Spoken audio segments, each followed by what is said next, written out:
ബാത്തൂസ് കിച്ചൺസിലേക്ക് സ്വാഗതം. എല്ലാവർക്കും അരിപ്പത്തിരി കഴിക്കാൻ ഇഷ്ടമാണ് അല്ലേ? പക്ഷെ കുഴയ്ക്കണതാണല്ലേ പാട്. എന്നാൽ ഇന്ന് നമ്മൾ കുഴയ്ക്കാതെ എങ്ങനെ നൈസായ പത്തിരി എളുപ്പത്തിൽ ഉണ്ടാക്കണമെന്ന് പറയാൻ പോവുകയാണ്. തുടങ്ങാം. ആദ്യം തന്നെ അതിലൊരു പാത്രം വെള്ളം എടുത്തു, ഗ്യാസിൽ വെച്ചു, തിളപ്പിക്കാൻ വെച്ചു. അതിനുശേഷം വേറൊരു പാത്രത്തിൽ 2 നാഴി, ഇതേപോലത്തെ നാഴിക്ക് 2 നാഴി അരിപ്പൊടി എടുത്ത് വെച്ചു.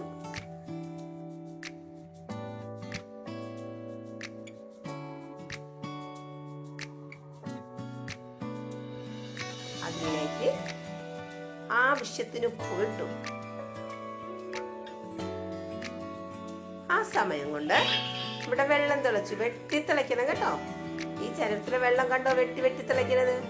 വെട്ടി തിളച്ച വഴി തന്നെ ഈ പൊടിയിലേക്ക് അങ്ങ് ഒഴിക്കുകയാണ്. ആദ്യം കുറച്ച് വെള്ളം ഒഴിച്ച് ഒന്ന് കൂട്ടി നോക്കണം. അത് കഴിഞ്ഞിട്ട് വീണ്ടും വെള്ളം ഒഴിച്ച് നന്നായിട്ട് യോജിപ്പിക്കണം. നന്നായിട്ട് അവിടെ ഇളക്കി യോജിപ്പിക്കണം. നന്നായിട്ട് ഇളക്കണം. അത് വീണ്ടും അതിലേക്ക് വെള്ളം ഇച്ചിരി കൂടെ ഞാൻ ഒഴിച്ചു കൊടുക്കുകയാണേ.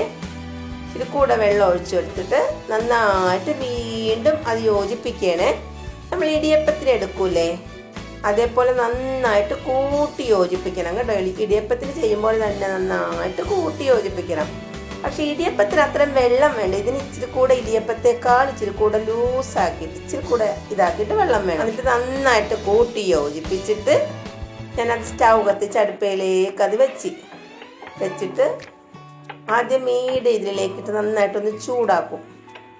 അത് കഴിഞ്ഞ് സ്ലോ ആക്കും. തീ ചെറുതാക്കിയിട്ടിട്ട് അത് നന്നായിട്ട് ഇളക്കി വെള്ളരിയിലുള്ള സകല വെള്ളവും വറ്റിച്ച് നന്നായിട്ട് മാവ് വേവിക്കണം. നോക്കിക്കേ എങ്ങനെ വേവിക്കണമെന്ന്. പരത്തി മാവിട്ട് തിരിച്ചു മറിച്ചും ഒക്കെ മാവിട്ട് കൊടുത്തിട്ട് ഇളക്കി നന്നായിട്ട് യോജിപ്പിച്ച് വെള്ളം വറ്റിച്ചെടുക്കണം. നന്നായിട്ട് വെള്ളം വറ്റിച്ചെടുക്കും. അത് നമുക്ക് കാണാൻ പറ്റും. മാവ് കുഴയ്ക്കുമ്പോഴത്തേക്ക് നമ്മുടെ കൈ ഇങ്ങനെ തൊടുമ്പോഴത്തേക്ക് അറിയാൻ പറ്റും. നമ്മൾ മാവ് കുഴയ്ക്കും പോലെ തന്നെ ഇരിക്കും. അത് ചെയ്യുമ്പോൾ നന്നായിട്ട് ഇളക്കി കൊടുക്കണവേ. തിരിച്ചടിയും മറിച്ചും തിരിച്ചും ഒക്കെ നന്നായിട്ട് ഇളക്കി കൊടുത്തുകൊണ്ടിരിക്കണം. നന്നായിട്ട് മാവ് വേകണം. അതുകൊണ്ടാണ് ഇങ്ങനെ ചെയ്യണത്. മാവ് വെന്താലേ പത്തിരി ശരിയാവുള്ളൂ. മാവ് വെന്ത് നല്ല സോഫ്റ്റ് ആയിട്ട് കിട്ടും. മാവ് വെന്തില്ല എങ്കിൽ പത്തിരി പ്രസ് ചെയ്യുമ്പോഴത്തേക്കും പരത്തുമ്പോഴത്തേക്കും സൈഡൊക്കെ പൊട്ടി ഒരുമാതിരി വൃത്തികെട്ട കോലത്തിലായിരിക്കും പത്തിരി ഇരിക്കുന്നത്. പക്ഷെ നന്നായിട്ട് മാവ് വെന്ത് നന്നായിട്ട് സൈഡൊക്കെ നല്ല അടിപൊളിയായിട്ടിരിക്കും. ഇതേപോലെ നന്നായിട്ട് മാവ് വെന്തത് കണ്ടോ. ഇതേപോലെ ഒന്ന് പിടിച്ച് നോക്കിക്കേ. നന്നായിട്ട് ഈ മാവ് വെന്തിട്ടുണ്ട്. അത് ഓഫ് ചെയ്തേ. എന്നിട്ട് ഇച്ചിരി ഒരു 2 മിനിറ്റ് ഒന്ന് ആവി വേകാൻ വേണ്ടി മൂടി വെച്ചിരിക്കുകയാണ്. 2 മിനിറ്റ് മതി, കൂടുതലൊന്നും വേണ്ട. 2 മിനിറ്റ് കഴിഞ്ഞ് ഒരു പാത്രം എടുത്ത് അതിലേക്ക് ആ മാവ് തട്ടിയിട്ട്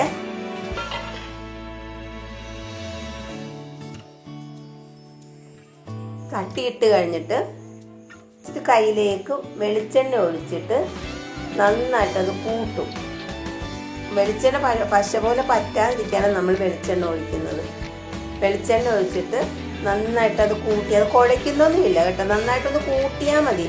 നമ്മൾ കുഴച്ച് ബുദ്ധിമുട്ടൊന്നും വേണ്ട. നന്നായിട്ടൊന്ന് കൂട്ടിയെടുത്തിട്ട് നന്നായിട്ടൊന്ന് കൂട്ടണം. വെളിച്ചെണ്ണ 2 സൈഡ് നന്നായിട്ടൊന്ന്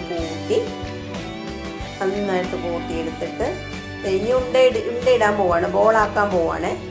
ഒന്നും കൂടെ ഉരുട്ടി എടുത്തിട്ട് ആ 2 പീസാക്കി എന്നിട്ട് ഉരുട്ടിയാണ്. കൈ കൊണ്ട് ഉരുട്ടി അത് നന്നായിട്ട് ഉരുട്ടിയിട്ട് ബോളാക്കി ഒരു ചെറിയ ബോളാക്കി മാറ്റിയിടുക. ചെറിയ ഉണ്ടയാക്കിയിട്ട് മാറ്റി വേറൊരു പാത്രത്തിലേക്ക് ഇടിയണേ. ഇതേപോലെ കൈകൊണ്ട് നന്നായിട്ട് ഉരുട്ടണം കേട്ടോ.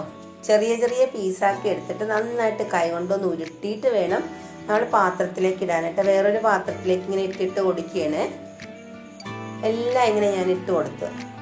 അതിനുശേഷം ഒരുപാട് നേരം വെച്ചോണ്ട് ഉണ്ടയിട്ടിട്ട് ഒരുപാട് നേരം ബോളാക്കി കഴിഞ്ഞാൽ ഒരുപാട് നേരം വെക്കരുത്. കാര്യം എന്താണെന്നറിയോ, പത്തിരിയുടെ ഉണ്ട ഉണങ്ങിപ്പോയാലും വെന്തില്ല എങ്കിലും സൈഡ് പത്തിരി പ്രസ് ചെയ്യുമ്പോഴത്തേക്ക് സൈഡെല്ലാം ഒരുമാതിരി വിണ്ടിരിക്കും. അത് നെക്കി വെച്ചിരുന്നാൽ കാണാൻ കൊള്ളത്തേ ഇല്ല. അതുകൊണ്ട് സൈഡ് കാണുമ്പോൾ തന്നെ ഒരു ഭംഗി വേണം. അതുകൊണ്ടാണ് പത്തിരി ഉണ്ടയിട്ട് കഴിഞ്ഞാൽ ഉടനെ തന്നെ പ്രസ് ചെയ്യണം. അത് മൂടി വെച്ചിട്ട് പ്രസ് ചെയ്യണമെങ്കിൽ നല്ല ഇതായിട്ടിരിക്കും. ഇത് കണ്ടോ, ഇതിൻ്റെ സൈഡ് നിങ്ങൾ നോക്കി ഒരു തരി പോലും വെന്തിട്ടില്ല. കാര്യം നന്നായിട്ട് വെന്ത മാവ് നന്നായിട്ട് വെന്തിട്ടുകൊണ്ട് ഉടനെ പ്രസ് ചെയ്യുന്നത് കൊണ്ട് കണ്ടോ ഒരു തരി പോലും മാവ് സൈഡൊന്നും വെന്തിട്ടില്ല. കണ്ടോ, ഒട്ടും വെന്തിട്ടില്ലായേ.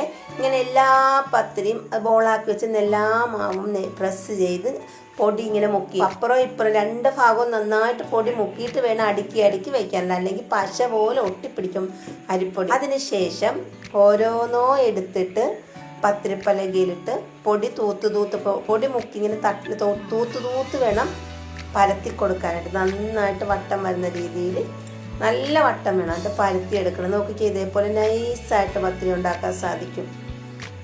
ഇത് ഇതേപോലെ എല്ലാം പരത്തി അടുക്കി വെക്കുകയാണ്. ഇത് കണ്ടോ, ഇത് നൈസായ പത്തിരിയാണല്ലേ. ഇനി എല്ലാ പത്തിരിയും ഞാൻ ഇങ്ങനെ പരത്തി അടുക്കി വെച്ചിട്ടുണ്ട്. പ്രത്യേകം നമ്മൾ ശ്രദ്ധിക്കണം, നന്നായിട്ട് പൊടി മുക്കിയിട്ട് വേണം പരത്താനും പൊടി മുക്കിയിട്ട് വേണം അടുക്കി വെക്കാനും. അതിനുശേഷം ഒരു പാത്രം എടുത്ത് നമ്മുടെ ദോശച്ചട്ടിയില്ലേ, എനിക്ക് ദോശച്ചട്ടിയിലെ ഞാൻ പത്തിരി വാട്ടുന്നത്. ഞാൻ ദോശച്ചട്ടി എടുത്ത് ഗ്യാസിലേക്ക് വെക്കുവാണ്. അത് നന്നായിട്ട് ചൂടായതിനു ശേഷം ഓരോന്ന് എടുത്ത് അതിലേക്ക് ഇട്ട് കൊടുക്കണവേ. ഓരോ പത്തിരി വീതം അതിലേക്ക് ഇങ്ങനെ ഇട്ട് കൊടുക്കണം. ചൂടായിട്ടേ ഇടാവും, അല്ലെങ്കിൽ ഒറ്റ ഇതിൽ പൊങ്ങി വരില്ല. നന്നായിട്ട് ചൂടായതിനു ശേഷം അതിലേക്ക് ഒരു പത്തിരി അങ്ങോട്ട് ഇട്ട് കൊടുക്കുകയാണ്. അപ്പോഴത്തേക്ക് പൊടിയായിട്ട് ചെറിയ കുമ്പിളുകൾ പോലെ ഇങ്ങനെ വരുമ്പോഴത്തേക്ക് നമ്മൾ മറിച്ചിട്ട് കൊടുക്കണം. മറിച്ചിട്ട് കൊടുത്ത് ഉടനെ തന്നെ ഇങ്ങനെ പൊങ്ങി വരുന്ന വേണ്ട, ഇതേപോലെ പൊങ്ങി വരും.